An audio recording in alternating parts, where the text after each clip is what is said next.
Dear listeners, a new day and a new story to discuss. Today, I'm going to tell you a story that interests me. Listen and write down what you think about this situation. I'm interested in your opinions. 9 years. For 9 years, I lived under the illusion of a happy marriage. Anna and I seemed like the perfect match, our friends often envying our apparent harmony. Then, one Thursday evening, it began to unravel. I remember coming home early from work, thinking to surprise her. Instead, the surprise was mine. A strange car in the driveway, muffled laughter from our bedroom. My heart sank. I tiptoed up, and the half-open door revealed it all. My Anna, with someone I'd never seen, looking too comfortable in our own bed. I didn't confront them. I couldn't. Instead, I walked away, the image burning into my memory. That night, she didn't mention anything, laughing and chatting as if her betrayal was just a normal day. It was then I realized this wasn't a one-time mistake. Her ease was that of a seasoned liar. As I stood there, outside the door, the muffled laughter from inside the room felt like a series of punches. Every instinct in me wanted to burst in, confront them both, but I was paralyzed. My heart pounded against my chest, anger and shock waging a war within. After what felt like an eternity, I quietly retreated to the safety of my car, the images of betrayal burning behind my eyes. Driving aimlessly through the night, my mind replayed the past 9 years. Had there been signs? How could I have been so oblivious? Anna, with her easy smile and warm embraces, had played the part of a devoted wife so convincingly. My heart ached, a mix of pain and foolishness. The next morning, I returned home. Anna was in the kitchen, humming a tune, seemingly at ease. She smiled her usual morning smile, but now it looked sinister. "Morning, love. You're back early. Couldn't keep away from me, huh?" Her voice was light, teasing. I mumbled something about not feeling well and needing some air. She didn't question further, just brushed it off with a poor baby and a pat on my back. That day, I couldn't focus on anything. Her deceit shadowed every thought. At dinner, she chatted about her day, her laughter more piercing than ever. I nodded and smiled, a hollow shell. The words she said were meaningless, floating around me like an annoying buzz. "Is something bothering you?" she finally asked, her eyes narrowing in suspicion or perhaps mock concern. "No, just tired," I lied, pushing the food around on my plate. She shrugged, then changed the topic to her upcoming girls' night out. The irony wasn't lost on me. How many of these nights were just cover-ups? Later, I lay in bed, staring at the ceiling. Anna's breathing was steady beside me, the rhythm of someone deeply asleep, or so it seemed.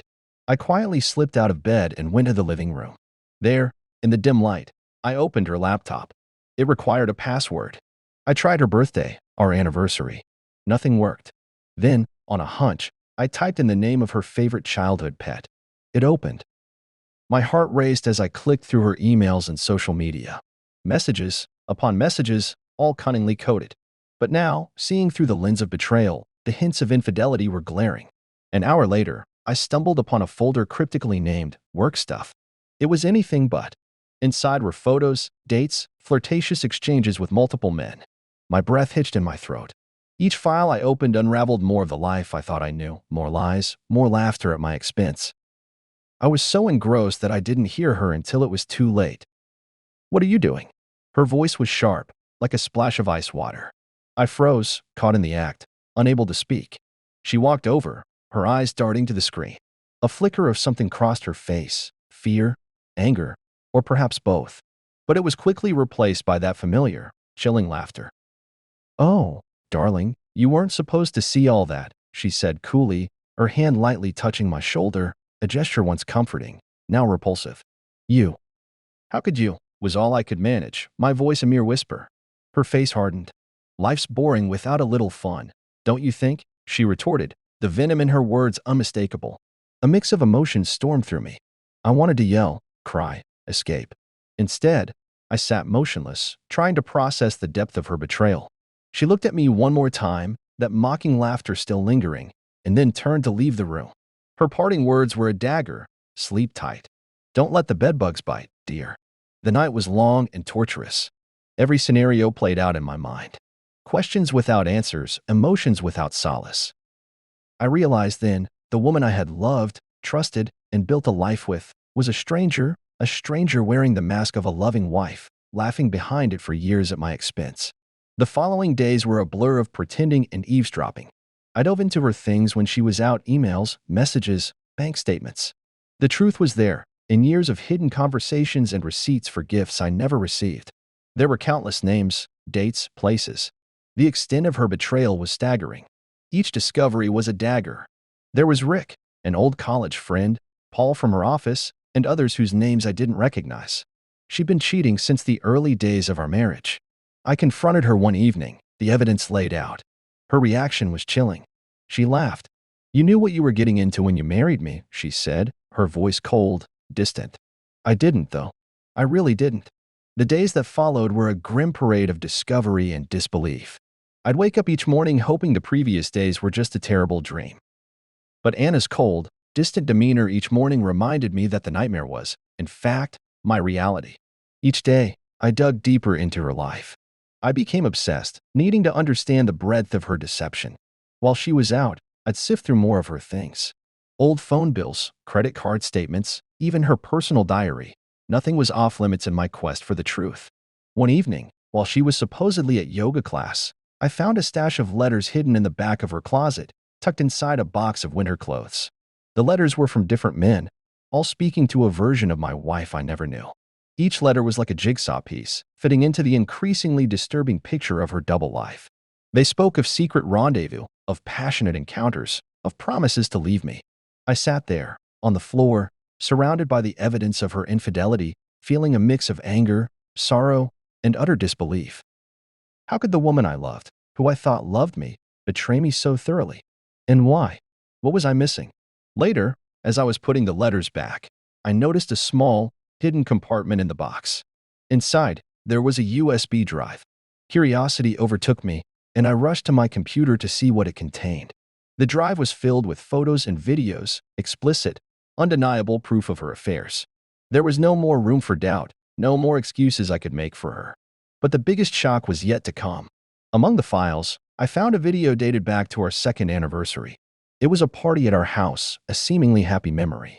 But as I watched, the camera panned away from the party to a secluded corner of our backyard.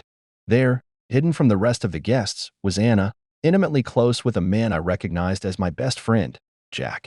I felt sick. The betrayal cut deeper than I could have imagined. I needed to confront her, but I needed a plan. The next day, I called Jack, inviting him over under the guise of needing some advice about my marriage troubles. He agreed, sounding a bit hesitant. When he arrived, I couldn't contain my rage. "Why, Jack? Why her?" I demanded, shoving the photo in his face. Jack's face turned pale. I don't know what to say, man. It was a mistake. It meant nothing. A mistake? For years? I shouted, the hurt in my voice betraying the anger I wanted to show. He tried to explain, but his excuses sounded weak and rehearsed. He left quickly, muttering apologies I couldn't believe. After he left, I felt even more alone, betrayed not only by my wife but also by my closest friend. That night, Anna came home late, her eyes avoiding mine. I sat her down, my hands trembling. "I know about the affairs, Anna. All of them. Even Jack." My voice was calm, but inside, I was breaking. She looked at me, her eyes finally showing a hint of emotion. But it wasn't guilt or regret. It was fear. "Who else knows?" was her first question, her voice unsteady. "Does it matter?" I shot back. We argued for hours. She tried to justify her actions, blaming our dull marriage, my neglect, her need for excitement. I listened, feeling like I was hearing the confessions of a stranger. As she spoke, a plan formed in my mind. I would gather all the evidence, expose her lies to everyone who mattered, make her face the consequences of her actions. My quest for the truth was now a quest for justice. That night, as I lay in bed, alone with my thoughts, I knew what I had to do. The next few days were going to change everything. I was no longer the trusting, oblivious husband. I was a man on a mission, and nothing would stop me from exposing the real Anna to the world. The revelation tore my world apart. I moved into the guest room, each day a struggle to look at her. We lived like strangers under one roof, a grotesque pantomime of a marriage. My friends noticed the change, but I couldn't bear to tell them the truth. How could I admit I'd been a fool for 9 years? Despite everything, a part of me still loved her. Or perhaps, I was just afraid to let go, afraid of starting over. Nights were the worst, lying awake, replaying everything in my head, wondering how I missed the signs.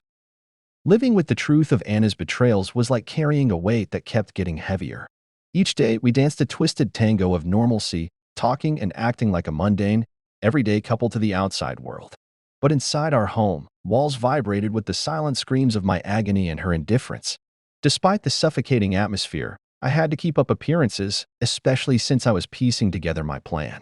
I combed through every bit of evidence meticulously, organizing it, ensuring that when the time came, Anna's facade would crumble publicly.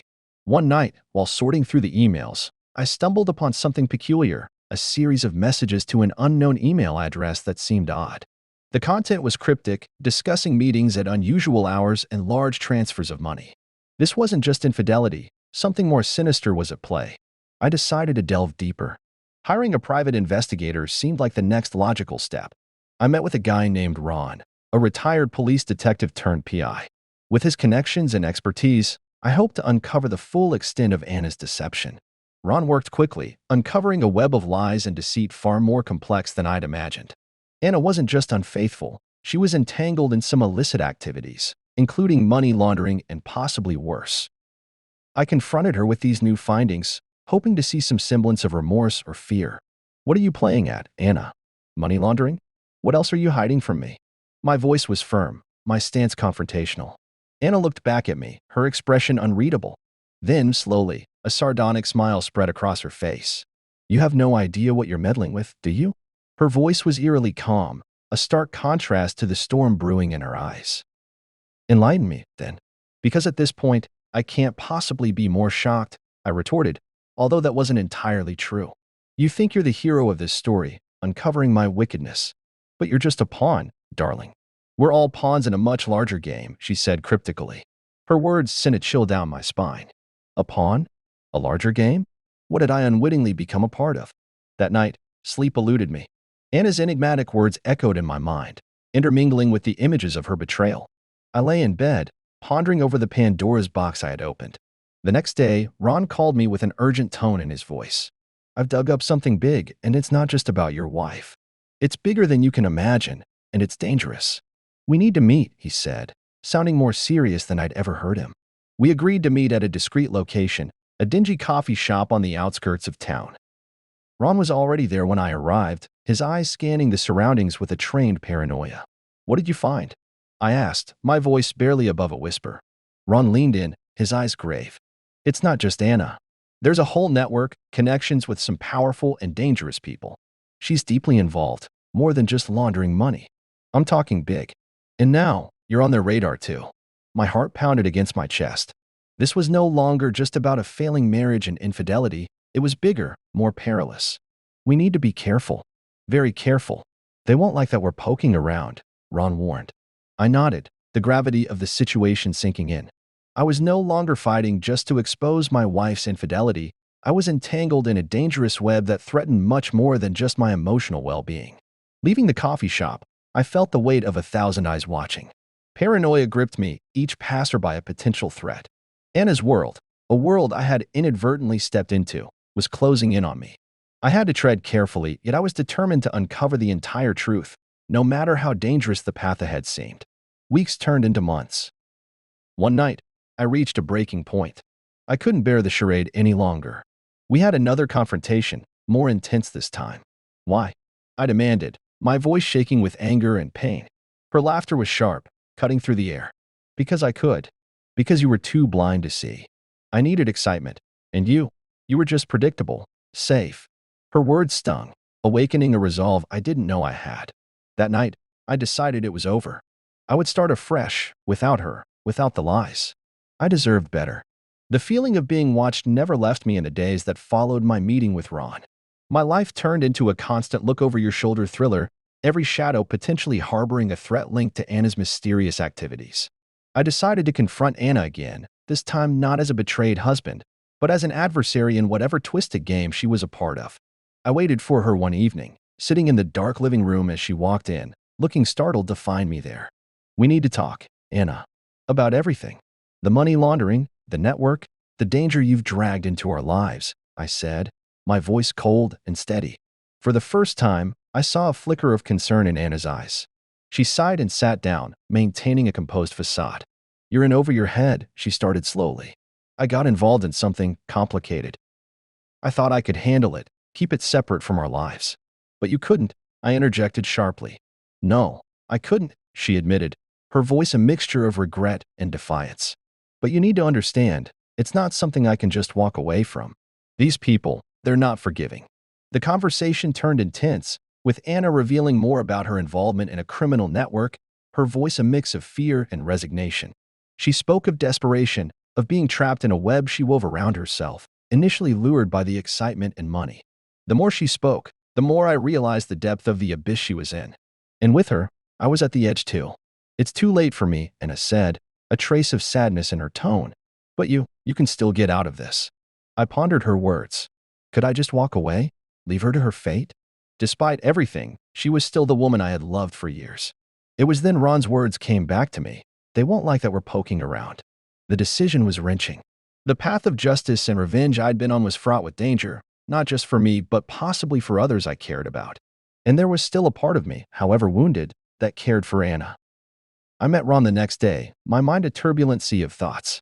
I told him about my confrontation with Anna, about the dangerous quagmire we were in. Ron listened, his face grim. You've got two choices, he said finally.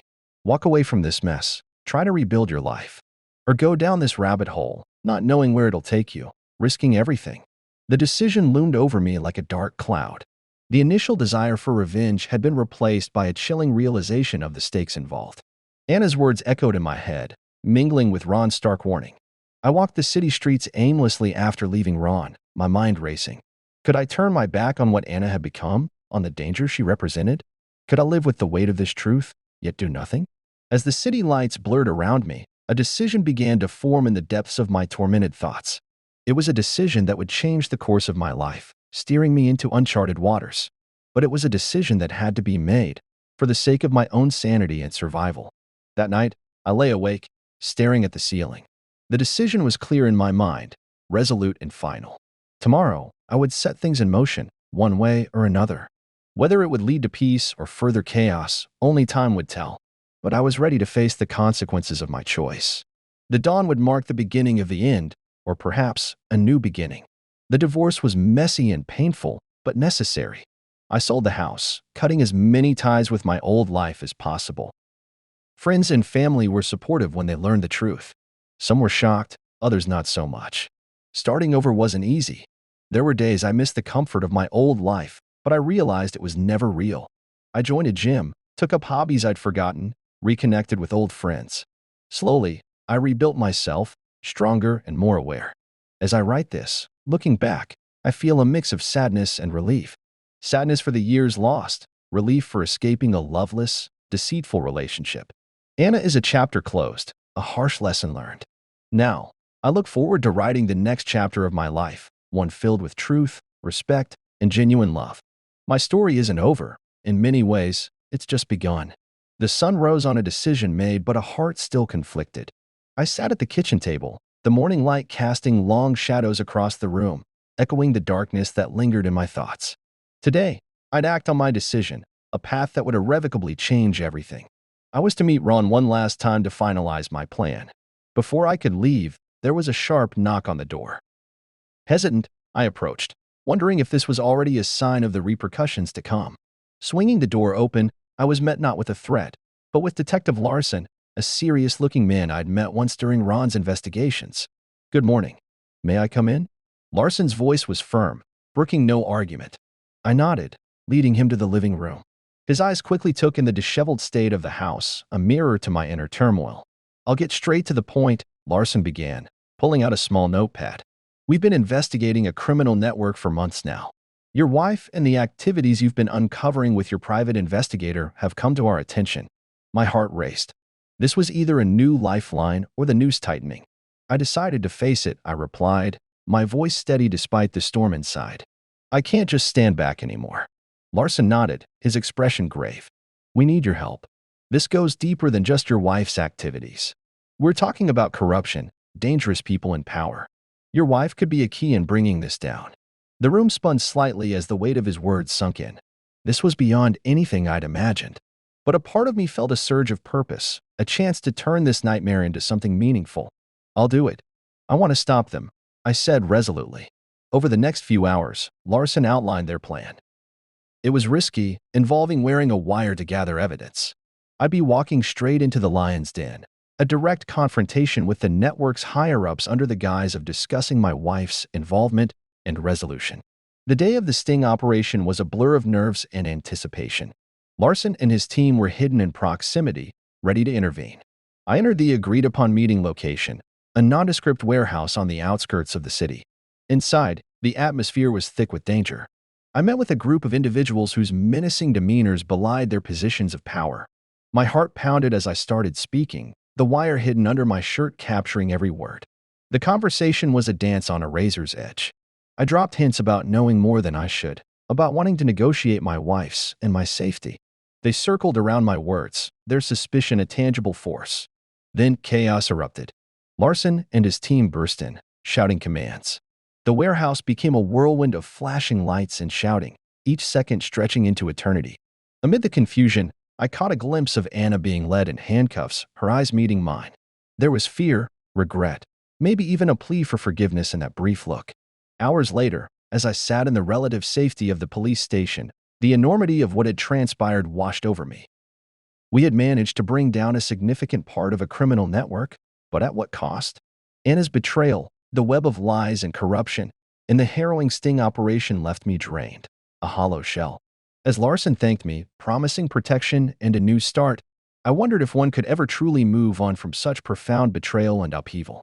Days turned into weeks, and life slowly began to regain a semblance of normalcy, or as normal as it could be. The shadows of my past life with Anna and the dangerous world she had pulled me into still lingered, but with each passing day, they receded a little more into the background. There was no neat conclusion to this story. I was rebuilding, one day at a time, the scars invisible but ever present. I learned that moving on wasn't just about forgetting or forgiving. It was about the strength to face each new day, carrying the lessons and the pain, but not letting them define you. In the end, I realized that this wasn't the end of my story. It was just another chapter in a life that was continuing to unfold, unpredictable and challenging, but mine to live and shape as best as I could.